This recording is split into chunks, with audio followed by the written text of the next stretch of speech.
Morning. কেমন আছেন সকলে? আশা করছি সকলে বেশ ভালো আছেন আর আমরাও খুব ভালো আছি। আমি সুস্মিতা, রিক অ্যান্ড রিক্স মম ডেইলি লাইফস্টাইলে আরও একটা নতুন ভিডিওতে আপনাদের অনেক অনেক স্বাগত জানাচ্ছি। সকালবেলাটা সবার মনেই একটা এনার্জি কাজ করে, আর এই এনার্জি নিয়ে যদি ফুল স্পিডে কাজ শুরু করা যায় তাহলে কিন্তু খুব তাড়াতাড়ি সংসারের কাজগুলো করে নেওয়া সম্ভব হয়। আজকে আমি আমার সংসারের আমার রুমটা ডিপ ক্লিন করব 1 ঘন্টার মধ্যে, সেটাই আপনাদের সঙ্গে শেয়ার করব। তো আমার পুরো ভিডিওটা জুড়ে আপনাদেরকে আমার সাথে থাকার অনুরোধ জানাচ্ছি। অনেক দিন হয়ে গেল জানলার পর্দাগুলো আর কাছাকাছি করা হয় না।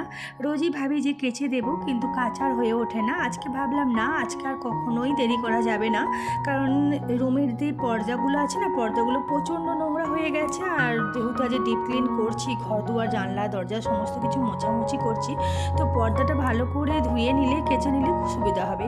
তাই জন্য জানালা থেকে আমি পর্দাটা খুলে নিয়েছি। আর এদিকে রিক্সেনও তো আমাকে ডিস্টার্ব করতেই আছে সারাদিনে। ওকে নিয়ে যে আমার কী কষ্ট হয় কাজবাজ করতে। আর এখানে যে পর্দাটা খুলে দিয়েছি ওই রিংটা নিয়ে ও বদমাইশি করছে। তো যাই হোক, আমার ঘরটা আমি এর আগে একবার ক্লিন করেছি, তাই আজকে আমাকে ক্লিন করতে অতটা কষ্ট হচ্ছে না। ওই দিন যদি একটু একটু করে ক্লিন করা যায় না, তাহলে ডিপ ক্লিনের দিন না অতটাও কষ্ট হয় না। তো যাই হোক, আমি ডিপ ক্লিন করে নিচ্ছি। খাটের গাগুলো তো আমি রোজই মুছি, তবে আজকে একটু বেশি ভালো করে মুছে নিচ্ছি। আপনাদের মধ্যে অনেকেই আমাকে প্রশ্ন করেন, দিদি আপনি এত এনার্জি পান কোথা থেকে? প্রত্যেক দিনের এই ঘরের আসবাবপত্রগুলো মোছামুছি করা, ঝাঁট দেওয়া, মোছামুছি এই সমস্ত আপনি করেন কি করে? আসলে সময়ের কাজ সময়ে করে নিলে আর একটা নির্দিষ্ট সময় বেঁধে নিলে না খুব তাড়াতাড়ি করা সম্ভব হয়। আসলে আমি সারাদিনে চেষ্টা করি যে খুব তাড়াতাড়ি সময়ের কাজটা সময়ে করে নেওয়া, আর একটা খুব প্ল্যান করি যে আমি এই কাজটা 1 ঘন্টার মধ্যেই করব। আজকে যেমন আমি ভেবেই নিয়েছি যে আমার যতগুলো রুম আছে, দুটোই রুম আমাকে ক্লিন করতে হয় বাড়িতে, তো 2টা রুমই কিন্তু আমি 1 ঘন্টার মধ্যেই ক্লিন করব। তাই আমি একদম 1 ঘন্টায় বেঁধে নিয়েছি সময়ের কাজ সময়ে করলে না এনার্জি খুব ভালো লাগে। ডিপ ক্লিন করলে হয়তো কি হয়, বিছানার চাদর অনেক কিছু কাচাকুচি করতে হয়।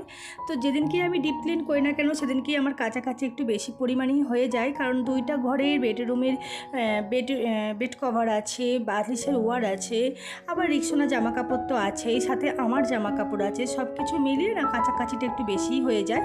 তো আমি কিন্তু সকালবেলায় এগুলো ভিজিয়ে রেখে দিচ্ছি রুমটা ঝাঁট দিয়ে নিয়ে। একেবারে সমস্ত কাজকর্ম করে নিয়ে তারপর স্নান করার সময় জামা কাপড়গুলো কেচে দেবো।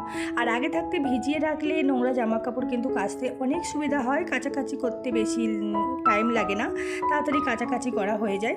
তো যাই হোক, আমি কিন্তু এখানে আমার সমস্ত জামা কাপড় কিন্তু সার্ফে জলে ডুবিয়ে দিচ্ছি, সাথে রিক্সন আমাকে হেল্প করছে, দেখতেই পাচ্ছেন। ওর তো ভীষণ মজা, আমি যেমন করে কাছি না, ও দেখে দেখে আমার সাথে কিন্তু ওইভাবে কাচার চেষ্টা করে। তো এটাও তো অনেক যে দেখে দেখে শিখছে।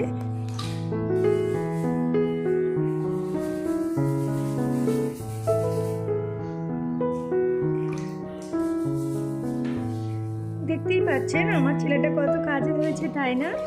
বাথরুমটা পরিষ্কার করছে আমার দেখে দেখে। আমি একটু আগে করছিলাম, খুব ময়লা জমেছে বাথরুমে, তো বাথরুমটা আমি পরিষ্কার করছি দেখে ও কি বলে নিজে নিজে করবে, তাই ও নিজে করার চেষ্টা করছে। আমিও দিলাম করতে, যাতে ও করতে কাজ শিখতে পারে, সেজন্যই। আর এখানে চলে এসেছি ঘর দুয়ার মোছামুছি করতে। আজকে বৃহস্পতিবার, আর বৃহস্পতিবারে ঘর দুয়ার তো একদম ভালো করে ঝাঁট দিয়ে মুছতেই হবে, কারণ আজ লক্ষ্মী পুজো হবে আমাদের বাড়িতে।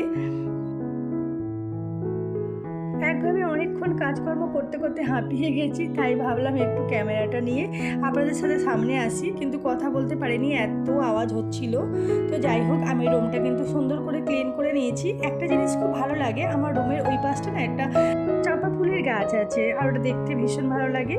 তো ছাদে এসে গেছি, আমি ছাদে এসে চান টান করে আমি ফুল গাছগুলোই প্রথমে দেখিয়ে দিলাম আপনাদেরকে। আর কাছাকাছি তো প্রচুর করেছি, সেই সমস্ত জামা কাপড়গুলো শুকনো করতে দিতে চলে এসেছি। আজকে কিন্তু ওয়েদারটা মেঘলা মেঘলা, একটু রোদ বার করেনি। জানি না জামা কাপড়গুলো কতটা শুকনো হবে। তো জামা কাপড় শুকনো না হলেও একটু জলটা ঝরে গেলেই আমি আমার ঘরের বারান্দায় নিয়ে গিয়ে চালিয়ে দেবো, তাহলেই শুকনো হয়ে যাবে। আজকে আমার ভিডিওটি আপনাদের কেমন লাগলো অবশ্যই কমেন্ট বক্সে জানাবেন।